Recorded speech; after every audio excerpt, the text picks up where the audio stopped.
pen. Have that. Okay.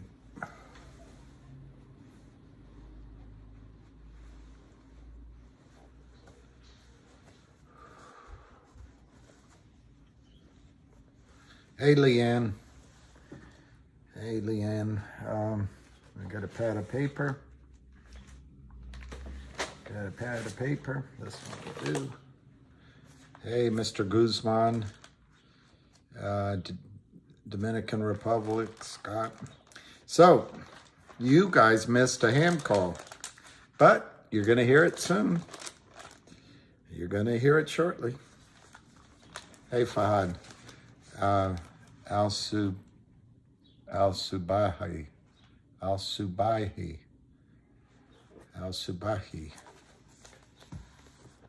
Hey, lucky boy. It's a rainy day here. And I met a little girl dog that's fostered. She's such a sweetheart. Her name was Delilah. And I'm really debating, she's just a puppy, debating getting Lucky a friend.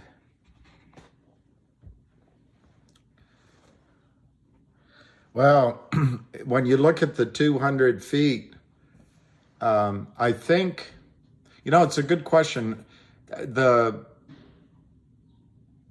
I think the Ohio River runs to the Mississippi. And I know there's two rivers. It's actually a good question if the watershed comes this direction. But guys and girls, guys and gals, I'll put it as a hypothetical, so it's not a statement that I'm making. But if we were at war, these kind of things happening behind the front lines would be called sabotage. I mean, is the top echelons of our government so incompetent? Is this the price we pay for investing in trillions of dollars of bombing deserts in the Middle East for 20-some years and assaulting mountains in Afghanistan and then leaving one of the best airports? Instead of putting that money in state-of-the-art high-speed trains like China and Japan and Spain have done, is this the price we pay? Or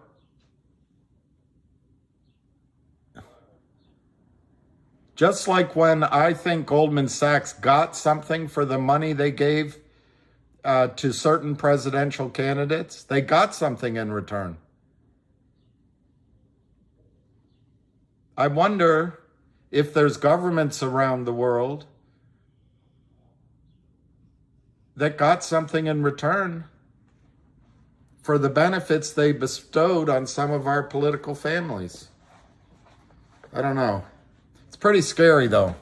We sit here doing nothing but hatcheries and farmland and internal rail lines and slaughterhouses, meat packaging, they're all going up. How do we, if we had to fight a war, how would we? Anyway, I don't want to be a conspiracy guy. Otto, I love it, Otto. I love it, Otto. I love that, Otto. Otto, I want to grow up and be just like you. GTII, beautiful low volume. Well, here we are. It's 3:36. I'm going to try to allow some people to come on because our good friend, let me make sure I'm giving the right person credit. Actually, it might be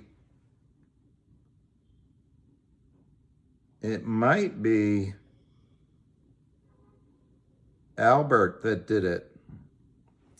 I thought No. Here it is. I see who did it. Our good friend Dodger, you're one of your longest supporters and hardest workers and pugilist. He's a pugilist for your cause. In about 8 minutes, I'm going to play the recording of Ham's call at 1:30 today, and I'll look at some of your things, but I want to quickly say I've decided I'm going to tell you because I don't think it's inside information. Because I've heard it before, and it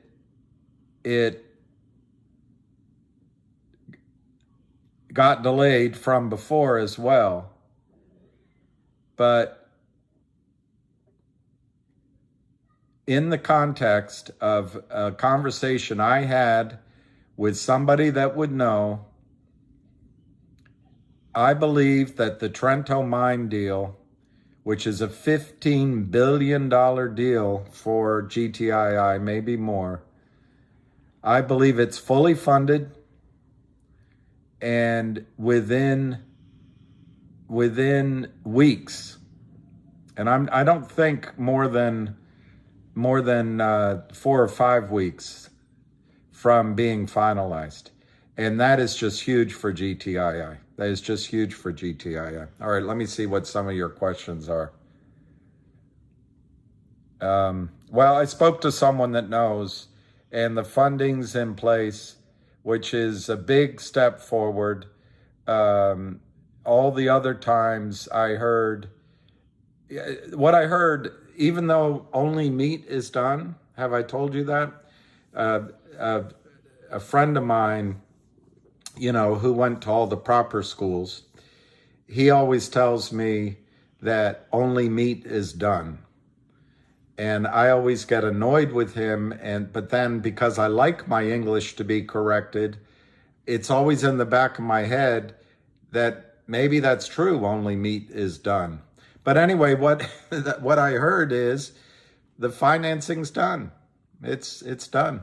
So I'm really excited for GTII to suddenly have a massive merger coming that it's not in the price of the stock. And if I were one of the shorties, I would be worried about getting a wedgie. Wait a minute, Axe 1. Moo took away the buy button on CRTD attributable to, quote, low liquidity, unquote. We must be getting close. We must be getting close. All right, in 4 minutes, I'm going to play the ham call. Gather round, get your pencils, hug your children, kiss your wife, tell your husband he looks very manly. And if you're alone, look in the mirror and say, I'm good enough. Because in 5 minutes, in 5 minutes, I'm going to play the ham call. Well, DR, I don't know how you value these minerals in the ground. But it's my understanding that, and I've never owned a lithium mine. I don't know what's involved in it, but it's my understanding that the plan from at the end of last year, when I was hearing about it, is that it would, the mine, and I think it's even in the news, in one of the news releases, but the plan was to get the mine in production by the end of this year, 2023. So one of the there's 2 or 3 things that go into the value of reserves in the ground. One is how certain you are that they're there. 2, obviously, is the size of the potential. In other words, there's a cost to setting up the operations and mining. And if it's a puny reserve, you're not going to get a lot of value. But if you can get the cost of your setup back very quickly, you'll quickly recoup your costs and then start getting into profit. The other thing is, what's the delay? What's the delay in terms of when you can start cash flowing? And in this case, it's good news for us. In this case, it sounds like it's only, since they said end of this year, I'll say 18 months, 2 years, which is a really short time in a mine to start getting production. It also implies that my first two concerns have been answered, that it's a big enough deposit. I mean, it's apparently 30 or 40 billion dollars worth of lithium and maybe other whatever else comes with lithium. They have 40%, so it works out to around 15 billion. 40% is the plan. I've heard indications they might try to acquire more of it. And then the only other variable I can think of is the price of the product and the demand for the product. I don't know what lithium sells for off the top of my head, but I do know that demand, because of this insanity, in my opinion, climate insanity. I'm a climate. All of my oil friends think I'm crazy, but I'm petrified about what's going to happen to our climate. Unfortunately, I think we've probably already passed the point of no return. So as Dr. James Lovelock, who recently passed away, said, we just have to learn to live with it. But I also think there's bigger forces out there that we may not understand, like where the solar system is in the Milky Way right now. Apparently it's a thick part, which is adjusting our distance from the sun. The sun seems to be in a cool. Anyway, there's things I don't think we can put everything into our projections. But having said all that, mining lithium is massively damaging, not only to the earth and little boys and girls, but also to the climate.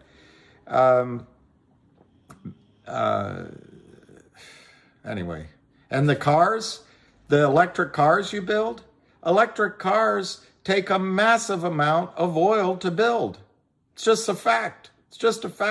So if you really want to change our impact on the climate, which people seem to want to do, we've got to learn to live in cities and towns, reduce our need for automobiles. And, it's funny, one thing in terms of peak oil, I used to, believe it or not, speak with Matt Simmons on the phone before he passed away. I don't know exactly. He was a bit of a threat to the powers that be too. But what he called for as one of his solutions for peak oil was that we start telecommuting. We start working from our houses. Well, look at one of the benefits from the COVID shutdown. A lot of us are learning, and the brilliance of Zoom and these kind of calls. And I'm going to get better. Zizu, I'm going to do it. I'm going to get a better computer. I'm going to get this set up better. But our productivity from home is going up, and that reduces our need for oil, but it also reduces maybe the damage we do to our climate. Okay, I promise to start the hamster call, and I'll try to go through some of whatever you guys were saying. Okay, here is Ham from 1:30 today. I haven't listened to it. I am playing this because of the excellent work of Dodger, who you can follow on Twitter under the handle Dodger. Okay, let's play it.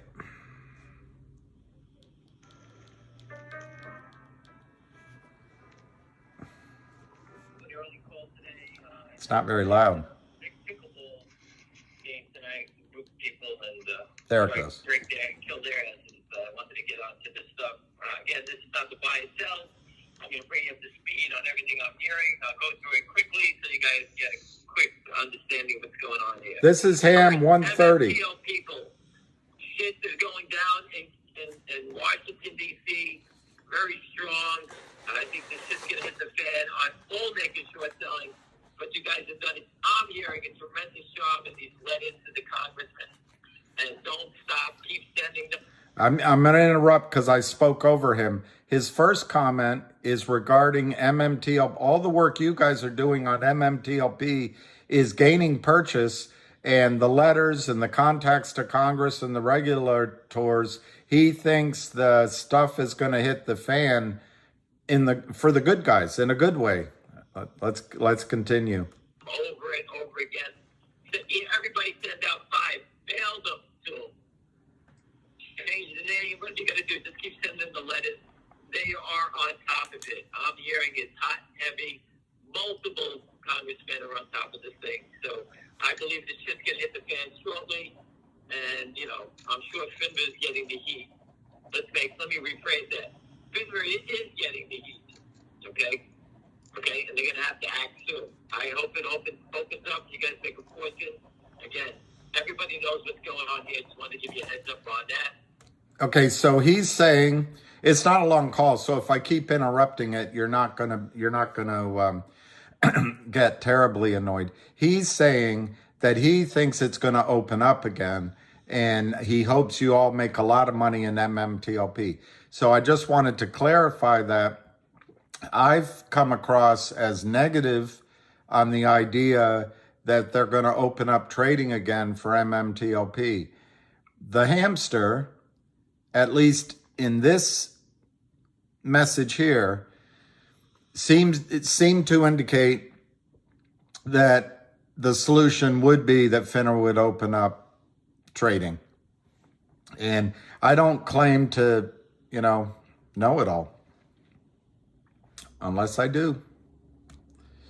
I'll move into GTII right now. Well, let me just change up to something else. FNGR, I'm hearing that Lynn Partners doesn't like their faces on Twitter. These guys are notorious naked short sellers. And you know what? I passed it on to the attorneys today. Why don't they just go out? If these guys are converting their debt into stock, they have to be long in an account. Okay? If they're flat, it means they shorted it and they covered it on the conversion, which is illegal. Okay? So we'll get those. Remember one thing about all this nonsense, everyone forgets. And everyone on this call. Let's hear that again. Sorry, I want to hear that again. Everybody knows what's going on here. Just wanted to give you a heads up on that. This is about finger. I'll move into GTII right now. Well, let me just change up to something else. FNGR, I'm hearing that Lynn Partners doesn't like their faces on Twitter. Okay, Lynn Partners doesn't like their faces on Twitter. You can go to my tweets and you can find their faces. I've put them up. So maybe that's our call to put their faces up. Jeff Easton, Philip Vallier, Hailey Kim, and the other chick. These are notorious naked short sellers. And you know what? He's saying that the Lynn Partners are notorious naked short sellers. Notorious naked short sellers. The Lynn Partners, New York City, Madison Avenue. I passed it on to the attorneys today. Why don't they just go out? If these guys are converting their debt into stock, they have to be long in an account. Okay? If they're flat, it means they shorted it and they covered it on the conversion, which is illegal.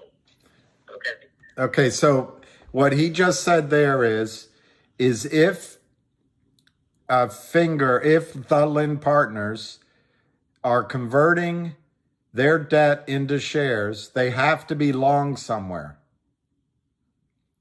If they're flat, if they don't have shares, that's what I'm understanding him saying, that's illegal. So he's talked to the lawyers. Why don't you just go after those accounts? Just subpoena those accounts. Let me reverse it a little bit and you can hear it in his own words. We just changed up to something else. FNGR, I'm hearing hearing that Lynn Partners doesn't like their faces on Twitter. These guys are notorious naked short sellers. And you know what? I passed it on to the attorneys today. Why don't they just go out? If these guys are converting their debt into stock, they have to be long in an account. Okay? If they're flat, means they shorted it and they covered it on the conversion, which is illegal. Okay?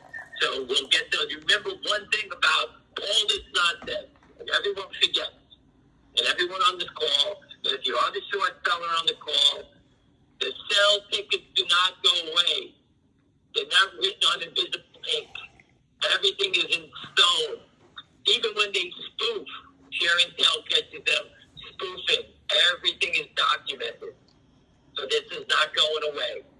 Okay? So all these companies that are being targeted, are being attacked, MICT, I believe it's a symbol, GNS, obviously, you can see what's going on, COSM, a fingered, CLNB, the line is a mile long. Okay? Here's all these names, I can't remember all of them.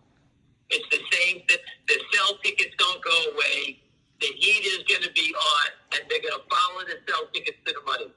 These are all criminals, they're not getting away with it. They did for a long time. They're such pigs, they keep coming back. That's how easy it's been for them. Okay, so these guys open up these LLCs, and they just blow them up one at a time and go on to another one. As you can see, the Kramers have plenty of LLCs. Every lawsuit, we show the documentation of all their LLCs. They move it around. It's like a shell game, three-card Monte in the city of New York. All right? So let me go on to GTII and the story of the last few days, Jenny. which everyone seems to be taking away. Jenny, thank you. If you listen right now, you probably already heard it, but apparently Ham is going to be talking about GTII, and he's going to be talking about Westpac. And Jenny, you're the best. I want to hear your research. A broker gets an order, and I don't know the exact numbers, but I'm told it to set them up one at a time and go on to another one. As you can see, the Kramers have plenty of all these names. I can't remember all. I backed it up. It's the same. The sell tickets don't go away. The heat is going to be on, and they're going to follow the sell tickets to the money. These are all criminals. They're not getting away with it. They did for a long time. They're such pigs. They keep coming back. That's how easy it's been for them. Okay, so these guys open up these LLCs, and they just blow them up one at a time and go on to another one. As you can see, the Kramers have plenty of LLCs. Every lawsuit, we show the documentation of all their LLCs. They move it around. It's like a shell game, three-card Monte in the city of New York. All right? So let me go on to GTII and the story of the last few days, which everyone seems to be taking lightly. Jenny. A broker gets an order, and I don't know the exact numbers, but I'm told it's rather large. Someone shorts 1, 2, whatever the number, million shares of stock below $1. They open a delivery versus payment account. What is a delivery versus payment account? That is when someone has a prime broker, like Citibank. They keep their money there, and they open accounts anywhere they want. And all they say is, here's my delivery versus payment instructions. Go to Citibank. They will acknowledge that I have the money to do the transactions to them.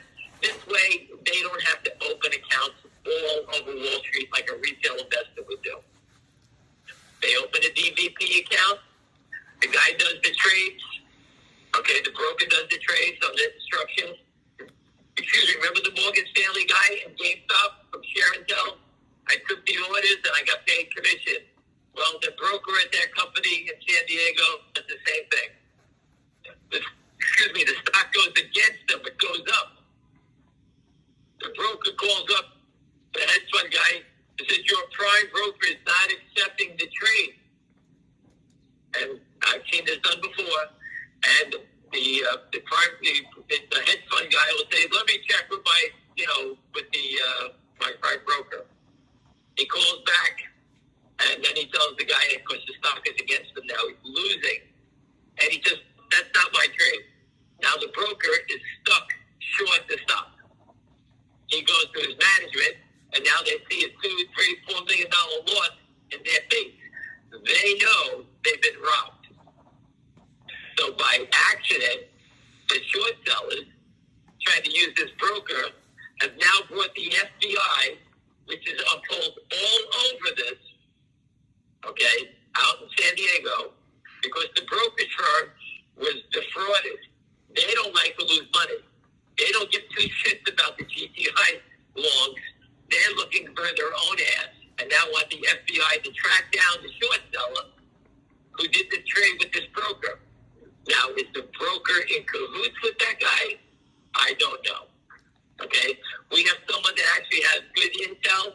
I gave him to West Christian. He gave a story to West Christian, gave all the details, all the people. The only thing we don't know is the account name. And we're sort of putting out there, we're willing to pay a bounty to get that name. But again, that's a firm that's going to get served. We want the name of that account also.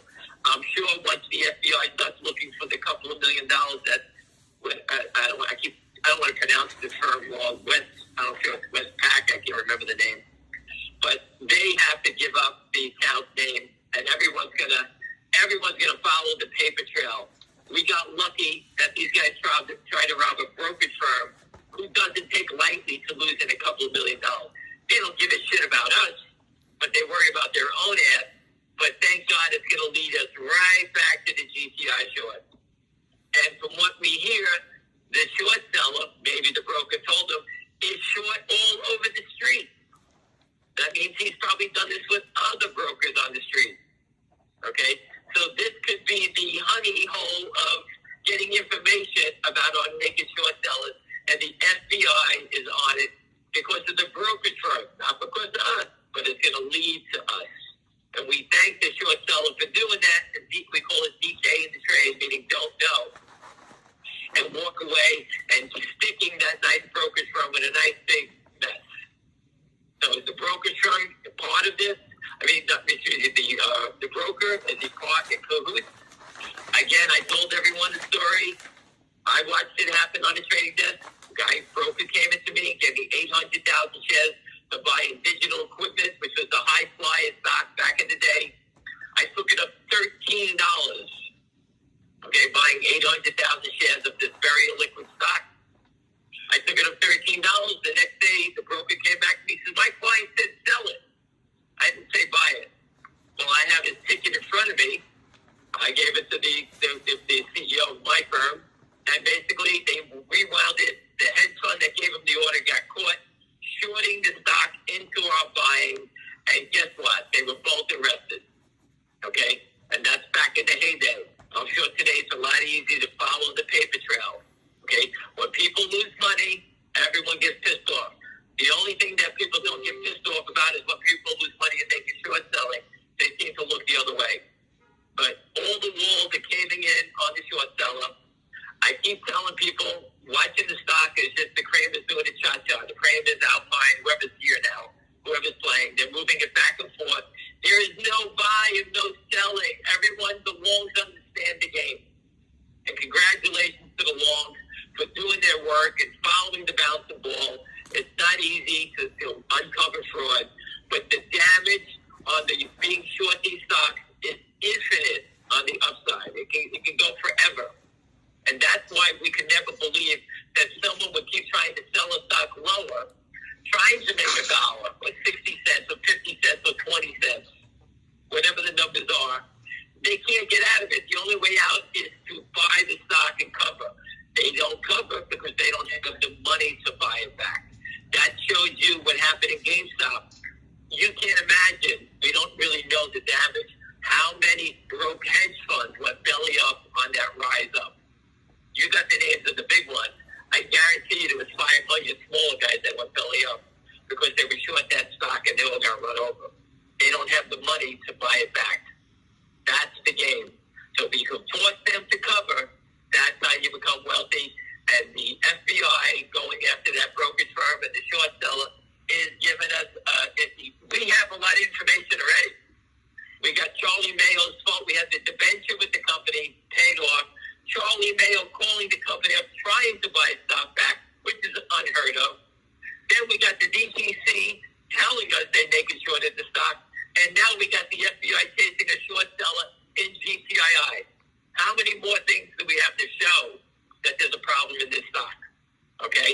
street, these guys are short the stock.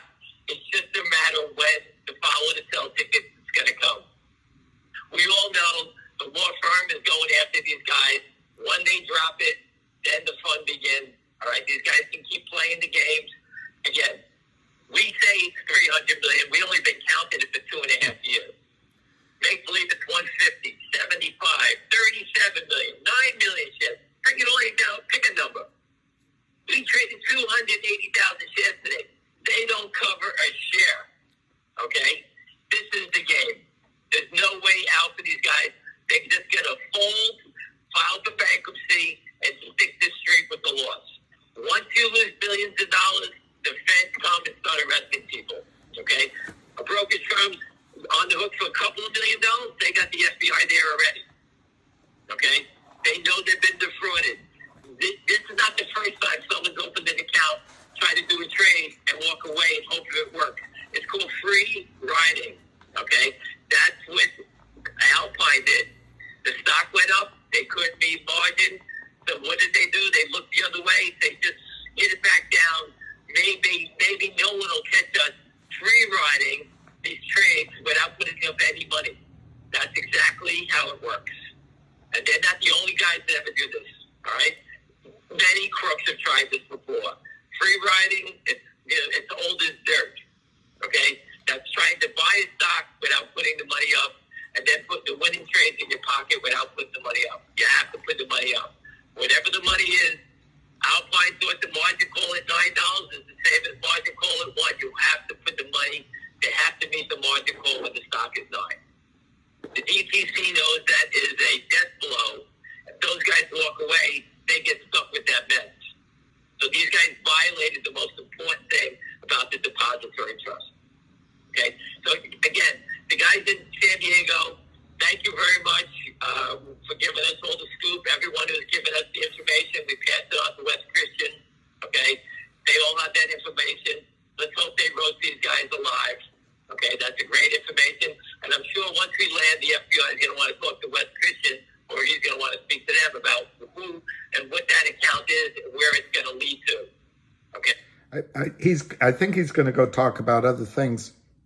I quickly want to point out that for me, anyway, I'll just talk for myself. I'm getting worn out by this because it seems like they just can keep doing it forever and ever and ever. When the criminals can no longer crime, when they can no longer counterfeit through Alpine, because Alpine's in trouble, their sources, their ability to commit this crime, their avenues for committing this crime start drying up. They're pulling, in my judgment, they're pulling out their last chances, which is to burn contacts they have on the street, brokers, by doing what Ham's talking about, free ride. It used to happen intraday in some offices I was in, and eventually you get nailed. But in this case, it must have gone on for days or weeks. But the reason it goes on is it is a normal course of business to use these DVP accounts. And once set up, that broker has a source of income that sets her apart from other brokers in the office. They don't have to cold call as much because they have this steady revenue coming in. The manager likes it. So it's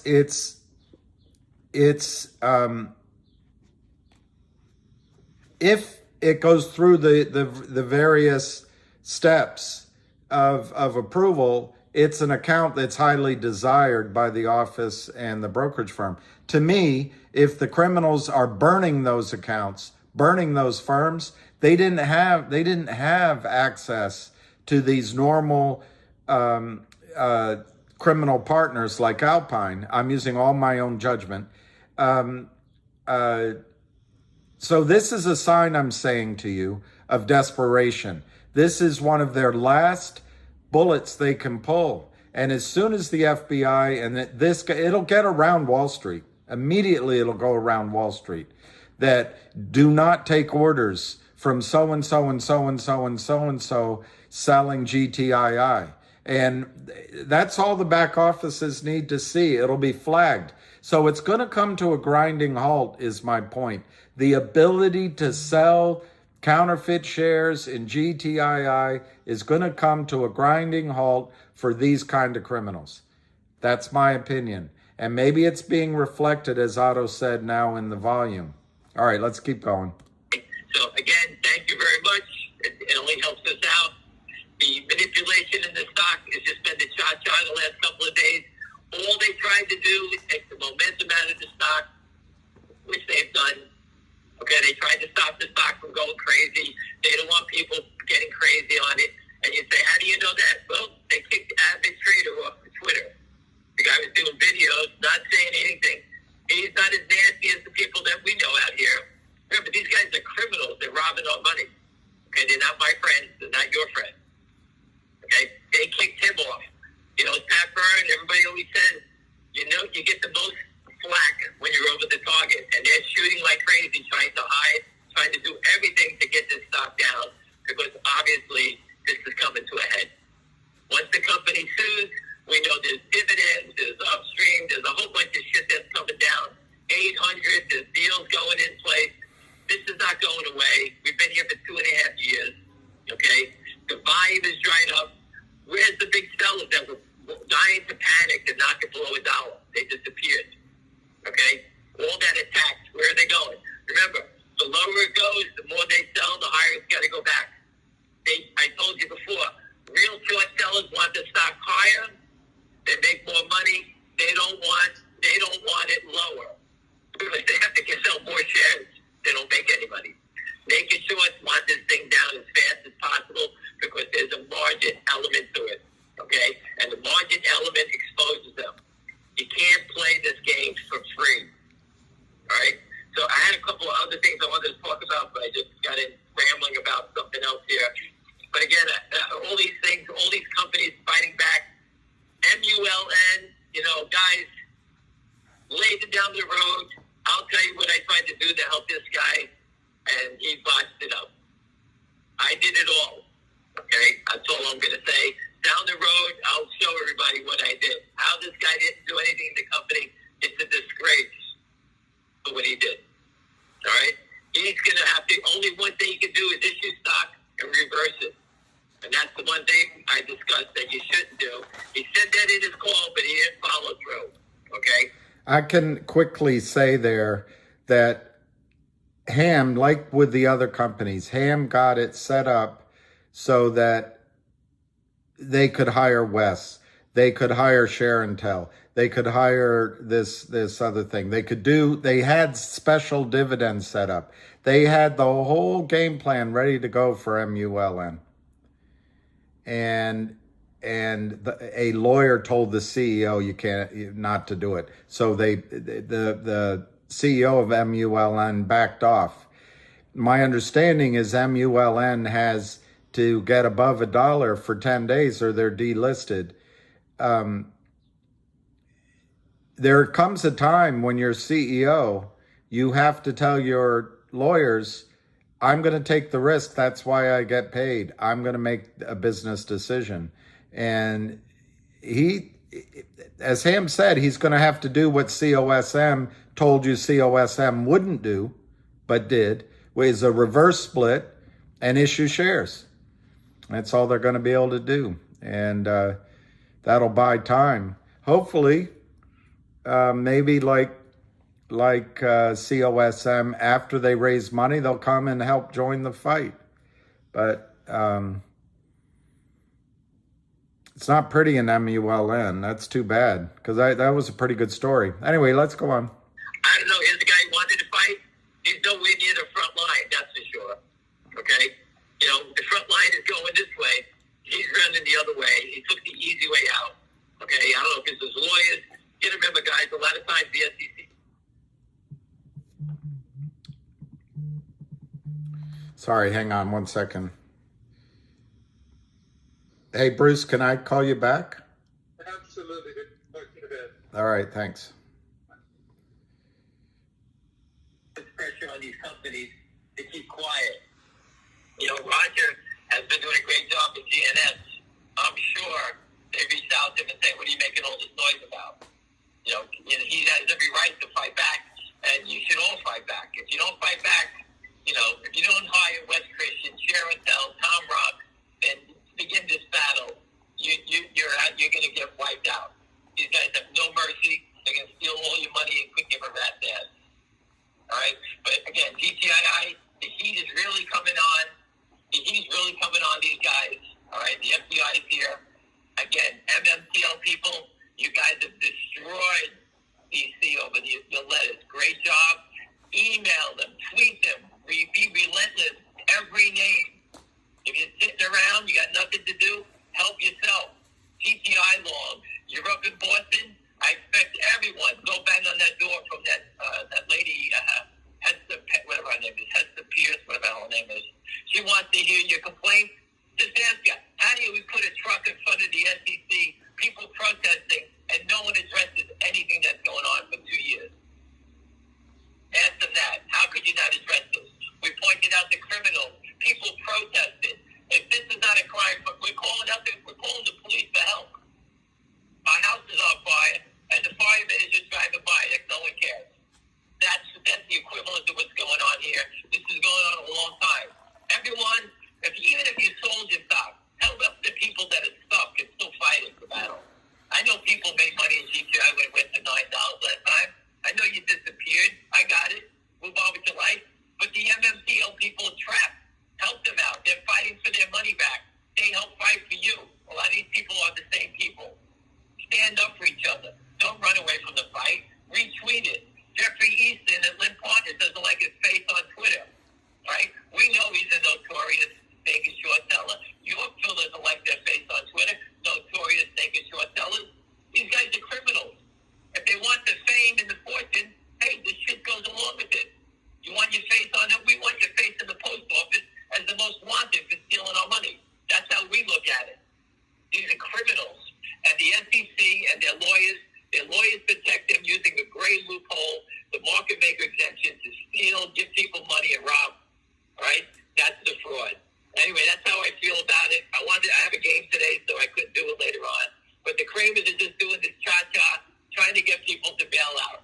There's no sellers in the stock. If this was Tesla, okay, and there was no sellers in the stock, what is the stock going to do? It turns to go up. This is a retail stock. It's not a hedge fund stock, so you don't get that same type of action. Okay? You if will. I was trading Tesla and there was no shares for sale, Beyond Meat, Peloton, there's no more selling in these stocks. They dry up. Once they drive up the selling, Walls can only sell at one time. After they sell and there's no more selling, what's going to happen? They go up. That's just how it goes. It's any of these names. And yesterday was a bunch of them turning up. And I do think they were turning up for one reason. The government sending a message that they're going to T+1. Okay? It could be T+0 when you got naked short sellers in the stock. T+1, they're sending a message to the hedge fund, hey, we're going to clean up this mess. We're warning you we're coming. We have to clean it up. So they're making it shorter, the settlement time. Okay? Again, it ends if they just force the buy-in, but they're sending a message, and I believe the message is getting stronger. The SEC, the DTC knows, all the brokerage firms know, naked short selling has got out of control, and it's prevalent in all stocks. It destroys the small stocks because we don't have institutional support. The big stocks, they're cleaning it up because they don't want more GameStops on the news. Okay? They can't handle these type of things. All right? So, again, the opportunity in these stocks, figure it out yourself which one it is. You pick your own poison. But I think it's getting stronger, and I'm hearing from the powerful people that this thing is going to explode. I don't know which stocks go first. Obviously, we're playing in stocks that we got kamikaze guys in here that are going to walk away from these trades. And when they do walk away, that's when it's like taking their foot off the landmine. That's when they go. That's all I can tell you about the whole game. Anyway, keep your heads up, and we'll speak tomorrow. Thank you. Okay, so let me just show you one more thing, and then I want to hear from, I guess David Lee just said that they did something with MMTLP today. I'm unaware of it. I'd love to hear what it was. This guy, I for penny stocks, does a chart on GTII like this. Obviously, the green arrow going up is his own interpretation, but I happen this I I don't know about all those blue and gray and all that background stuff, but this is the kind of chart that I used to print out a chart and do myself with stocks. Obviously, charts work and they don't work, but you've got a trend line down on the bottom. You've definitely got a trend line out up on the top. So this is, I agree with him. This is a channel. A very quite logical thing is you come down and test this lower trend line, and the next move is up to 450.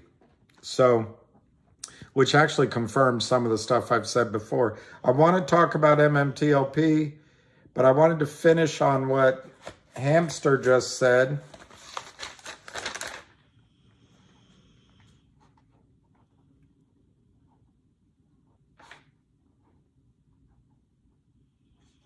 Yeah, I guess we covered everything that Hamster said.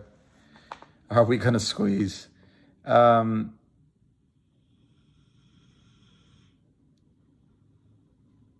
Well, who's this? Jeff G. I know we need to see green days, but if you have to live through some red days for one massive green day, I guess we can't control it. Scott Scheller, I think Mullen thinks he's going to, MULN thinks he's going to get a windfall order from Biden's Green America and government orders in return for a bunch of, maybe, but the problem is, I guess he doesn't have to remain listed where he is. He can go down. You can go, there's 3 levels of the OTC, and you can go, one of the companies I'm involved in is on the very bottom rung, and you don't even have to do a lot of reporting. So maybe, Scott, you're right. Maybe he's just going to hang on for that. That's it, West Virginia. The beach ball is about to go up. We do need some momentum, Jeff G. Richard K. MMTLP will $12.50 a share will reshape the market. CB, I'll talk about GoLogic and Logic because I intend to. I'll remember it, but there's in my judgment, there's some negotiations going on right now, which are good for you, and it probably means it's a screaming buy for Logic. But as with any negotiation, you think things are, and there can always be a glitch, I suppose. But in other words, everything I say, I'm giving you my best understanding, but I can't predict the future. Well, that's it for Forge Investments. That's it. I agree with you. GOLQ closed at 205. I don't know what the volume was. I'll look. We'll go around the league.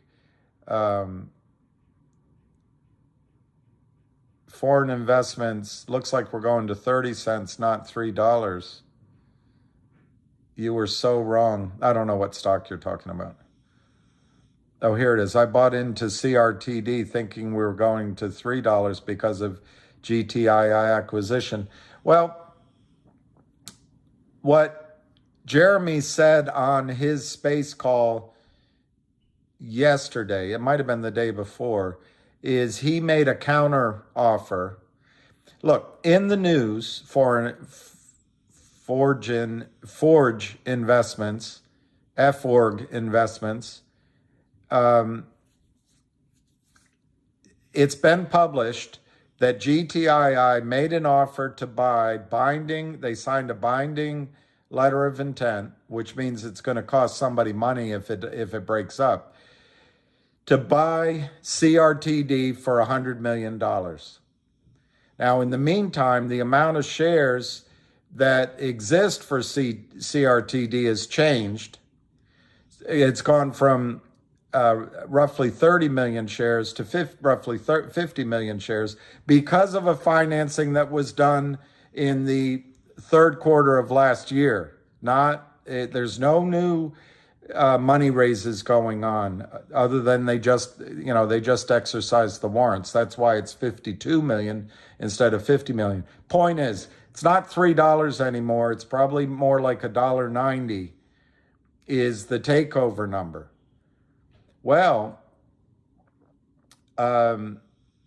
Jeremy said that's based on the $100 million published on the press release offer by GTII that looked agreed. Jeremy said he's made a counter proposal. He said it on the space call. So what do you think he made that counter proposal? He went down? Probably not. He went up. It's possible F-Org investments that Jeremy wanted to top up the offer. I'm making this up. I'm speculating. Back to the $3 a share level, $3.20 level. And if I had to guess, that would be received by GTII with a thud. Like, why are you changing it? So that's negotiation time. I am 100% convinced that GTII will acquire CRTD. And the reason I say that is it's the investors behind both companies that are likely driving the bus. Well, F-Org Investments, you're highly considering your CRTD for the biggest loss you've ever taken to buy more GTII. That would make sense to do if you need the tax losses. I think you would end up with fewer shares of GTII than you have in CRTD, but GTII has an explosive upside potential. I think CRTD does as well. Jeremy also said on the call yesterday, or it could have been the day before, he said that we announced that we're being bought by GTII and the market doesn't seem to be taking it seriously. His implication was they should be taking it seriously. I think you've got two smart sellers and buyers negotiating. It happens all the time. And with the criminals out there changing the ratios with prices, all the time they try to bust up agreements that CEOs have to buy another company by killing the stock. So Forge Investments, you could go ahead and sell your CRTD for the biggest loss you've ever taken.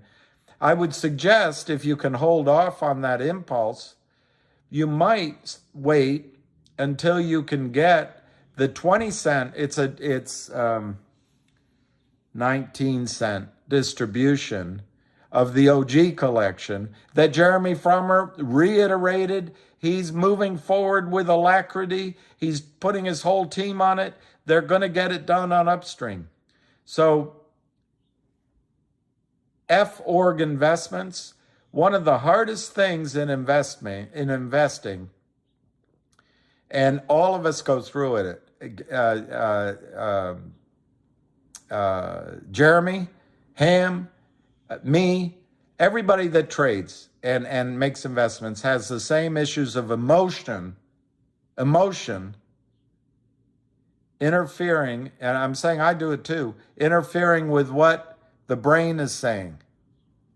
It's a lot like young men get in trouble. They think with their small head instead of their big head. Women do it too, but I don't know how to describe the anatomy. Before you make that decision, you have to sit down You have to play chicken with the market. You have to play chicken with your own emotions. You have to sit down and make a rational, write on a pad of paper. If you really want to sell CRTD for the biggest loss you've ever taken, write down why. Is it for the to take the tax loss? Is it that you think CRTD is going to go to zero? You know, CRTD in September was 4 cents a share. It was 4 cents a share. And there is not a zero risk. There is a risk that personalities, one personality at GTII headbutts a very stubborn and courageous personality at CRTD. Same at GTII. Courageous, hard fighting. It's possible these two personalities get into fisticuffs, metaphorically speaking. And maybe they walk away from the merger. What happens to CRTD then? You might be right. Maybe it goes back to 4 if you play brinkmanship. If you want to play brinkmanship, two guys, maybe that happens. But I don't think it's going to happen. I think that because Jeremy Frommer is going to be in charge of the combined company, I don't know why he would walk away. It doesn't make sense to me, but that's the decision you need to make. F.org Investments, write it down. Why to stay in, why to get out. So right now, let's assume you have 15,000 shares of CRTD. If you sell now, you're going to be able, roughly, buy 5,000 shares of GTII. I think both stocks have the same upside, but you have to come up with that for yourself. I think they have the same upside. So you're going to have 5,000 units of a stock that could go to 1,000 instead of 15,000 units of a stock that could go to 1,000. The business model of CRTD, to be blunt, right now in this snapshot is better than the business model of GTII in the sense that 1-800 law firm hasn't happened yet, but I think it will. Can't control when the auditor gets it done. And it's possible that this Treno mine comes through.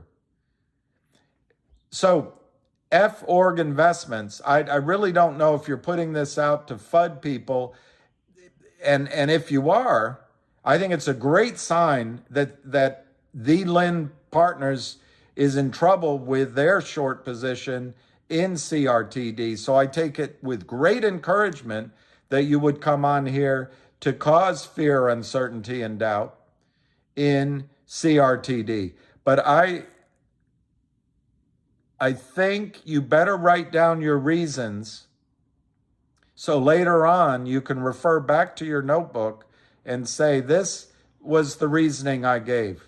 I'm not telling you you're wrong, because if for some reason Jeremy were to tell GTII to go pound sand, I think it'd be a mistake. That's why I don't think he'll do it.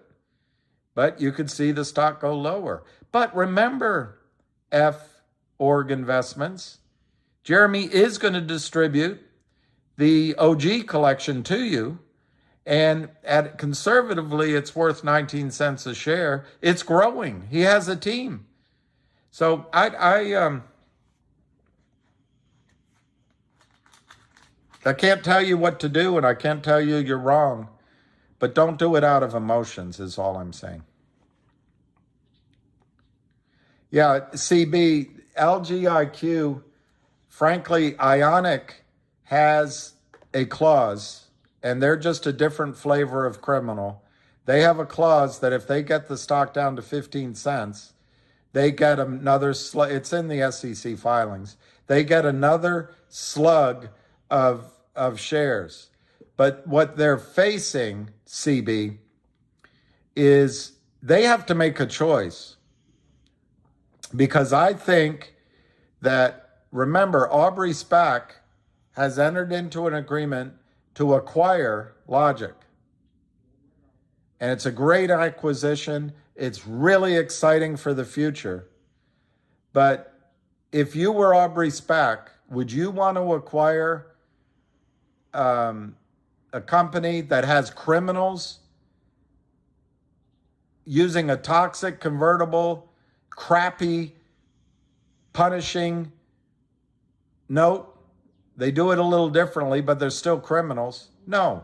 So they're duking it out as we speak, I think. That needs to be resolved. And so Ionic has to decide, well, should we sell our shares to a group of investors and count ourselves? We made a ton of money on this trade that we crimed all the way down. Or do we drive the stock down to 15 cents or lower, get a slug of a company that might go worthless? That's the kind of debate that's going on right now. It's brinkmanship, and welcome to high finance. My opinion, level heads will prevail. Ionic wants to go destroy more customers that they get.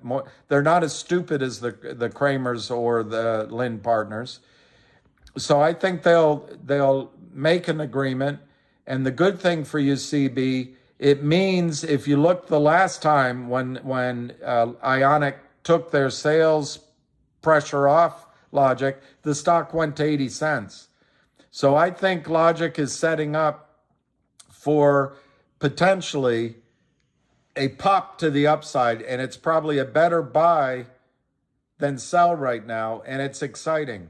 But again, it's weird that two companies are facing the same thing. But remember, it's what the criminals want. When you're running a good company and you have stock as currency, you're able to acquire, buy revenues, buy companies, buy talent. But when the criminals are involved, destroying your business plan, destroying your investors' enthusiasm, they destroy your potentials. And as the lawyer for Kurt Kramer said in court, well, we have no idea that their business plan would have worked. It's self-fulfilling. But these companies, both of them are fighting back. They have investors behind them. They have exciting futures. So I think it's going to work out. But I'll talk more about LIGQ. I want to see what some of the other points are. James Cipriano, Ham is correct. We need to stand up for each other. Absolutely. I agree. West Virginia, GTI, $5. Okay, Jenny, Rebecca. Westpac is part of Park Avenue Securities. Let me write that down. Park Avenue Securities. You know, Jenny, when I see a name like that, I immediately assume they're criminals. Owned by Garden Life Insurance. Guardian? Yeah, Guardian. And they use Pershing? I used to have clients that used Pershing. Pershing, anyway, it was a great place to get extensions and run trades. And it's Bank of New York. Well, it's sounding more legitimate.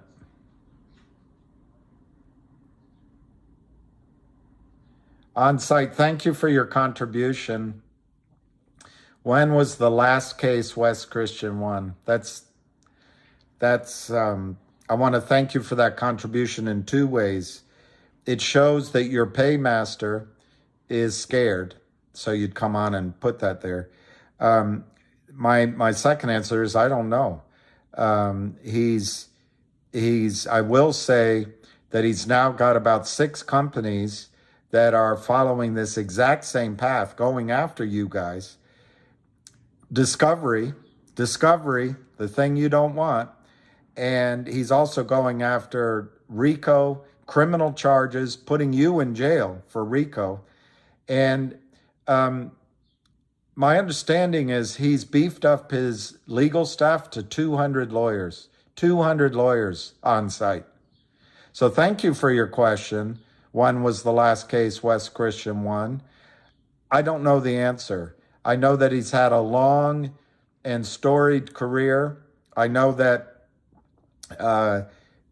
when he met Ham almost 25 years ago, he was a real estate attorney more than a short seller, a short killer.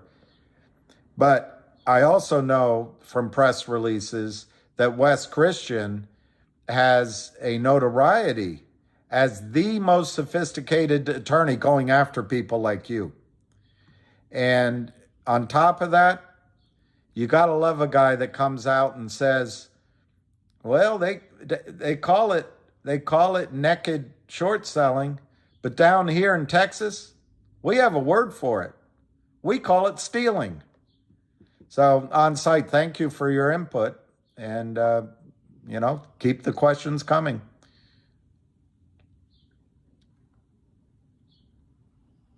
Oh, the U3 halt is gone, Stony Bones.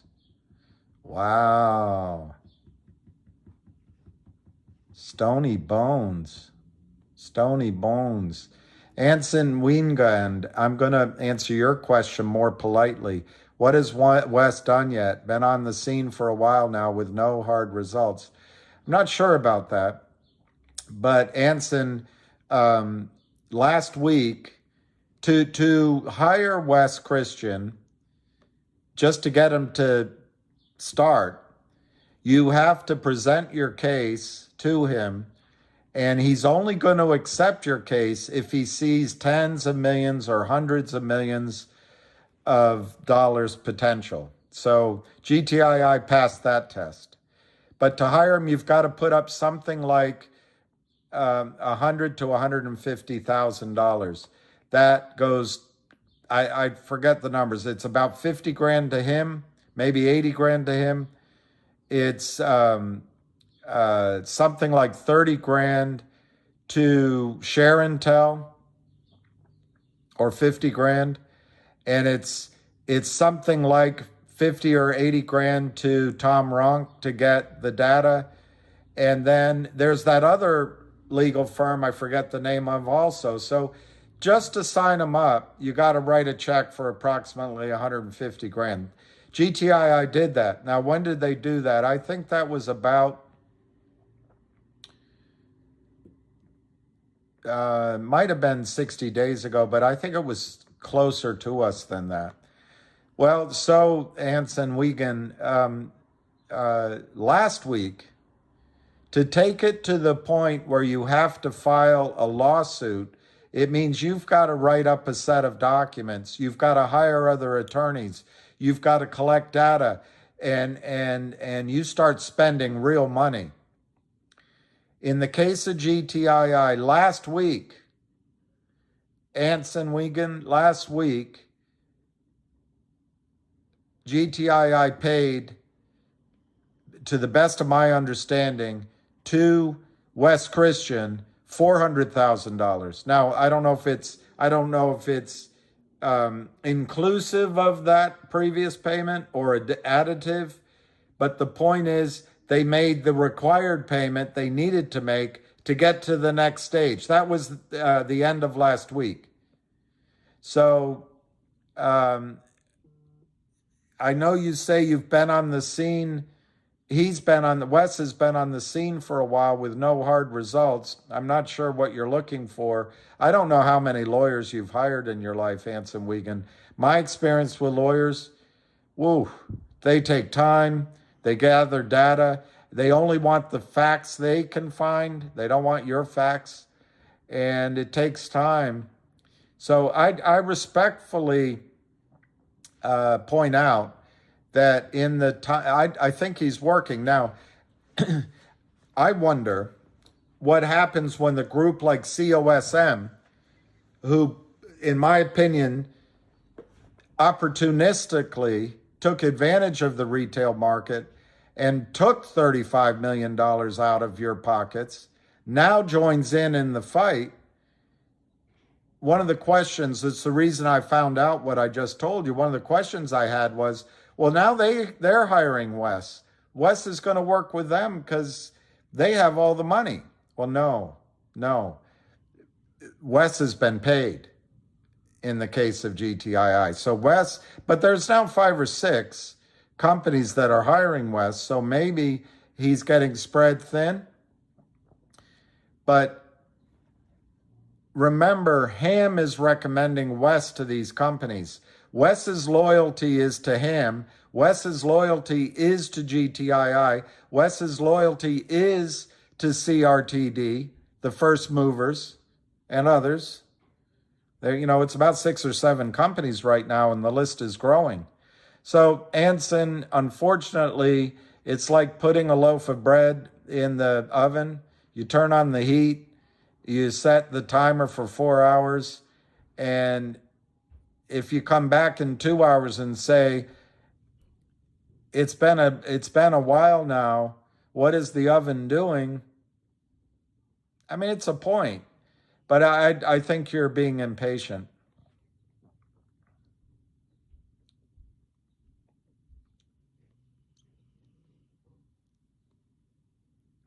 By the way, well, that's it, Scott Scheller.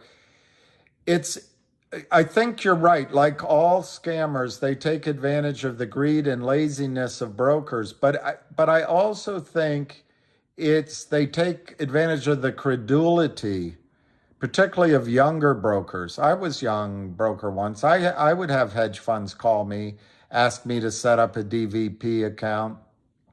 And, I had a manager that was pretty tough. He liked the business, but at the same time, he would shut it down if it was a threat to his overall franchise. So anyway, the credulity of a 20, I don't know how old the broker was, but let's say he's getting married, going on a honeymoon. Maybe he's 27 or something. He's thinking, wow, I've hit the big time. And so, like all scammers, they take advantage of your willingness, your desire to believe they're telling you the truth. When is the squeeze? I have no idea, DC. Well, David Lee, on MMTLP, I want to get more information about what this means, taking away the U3. I've expressed, I see some risks in opening trading. They may say, and I got to find out what it says, but they may say closing only. They may extend the time period over many days, so there's not a lot of demand. The thing I worry about the most is if they tell you that you don't have a right to convert into NextBridge. That's the one thing I don't want to see.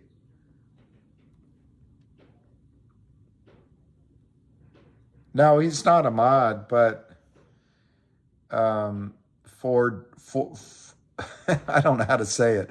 For org investments. By the way, there were two people on the space call yesterday. I wrote down their names that were permanently banned or something from my channel. I don't know where to find the unbanning, but I promised I'd get them unbanned. I'm going to do it. I just don't know how to do it yet. All right, that's enough going back in the messages. Apologize because I wasn't paying attention to you. Okay, Richard K. Let's see what Richard K is. They said that 2 people talking with Schwab and Fidelity could open by May 11th.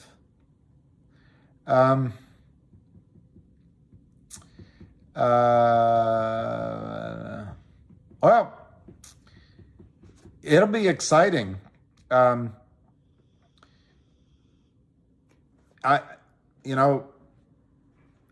expressed my skepticism about it, that being the alternative, but it'll be exciting. They have to buy back 1 billion shares, and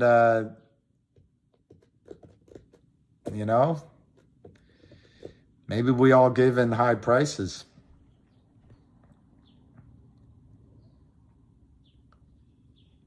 Red Hook Texan on the audit. I've kind of given up on that audit, in the sense, it's like in my head, I'm just going to say, all right, they're never going to get it done on time. But I think the acquisition will go through. I do wonder. I wonder who wrote the book of love. I do wonder if this Treno mine comes in, what happens. But Red Hook, I don't know anything other. The only answer I got is the auditing firm is in communication with Wildfire, whatever that means. I haven't heard anything negative. Now that it's Thursday before a 3-day weekend, I'm just going to say the soonest you're going to hear about it is next week. But I give up on this auditor. I give up saying that I expect it to be quickly.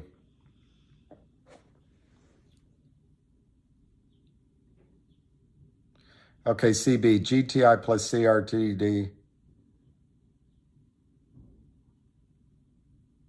Let's see what CB's saying. 1-800 reconsidering joining GTII with CTRD coming in, planning to run merger. That's why audit is going nowhere. At Claire Withrow. Frommer invested in upstream, pushing it. He said he's going to invest. He didn't say he's done it yet, is my memory.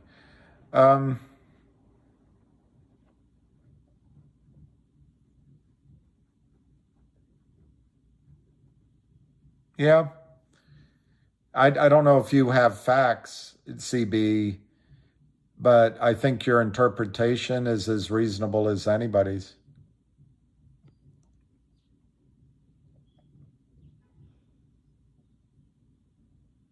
Hey, F-Org Investments, you should have heard me this morning. I called up a friend of mine and I was like, F and A, this is, what the hell? But I didn't sleep well and my mood was down. As I got through the day, I did what I recommended, I think, just now to you. But I did that exercise for myself, and my brain is telling me, in the case of GTII, that for the criminals to do something so desperate as to burn, you heard him say it, they burned this broker, but then they're burning them around the street. It really shows that they're in trouble. And that's GTII. But I also reread my notes on CRTD, what Jeremy Frommer said, and I'm more confident than ever in CRTD. There is this moment of doubt because, as CB just said, as time goes by, you wonder if negotiations are, you're dealing with human beings here. But, and I don't know, I'm not privy to those core negotiations. The agreement with 1-800 was definitive. It's only if the audit finds something wrong that they can break it up. But I guess CB's right. Maybe they can influence the auditor to do something. I don't know.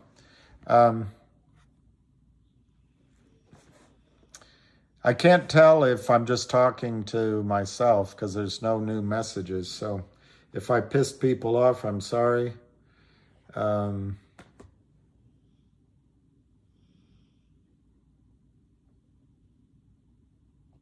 don't see any Twitter spaces. Oh, well, maybe they are.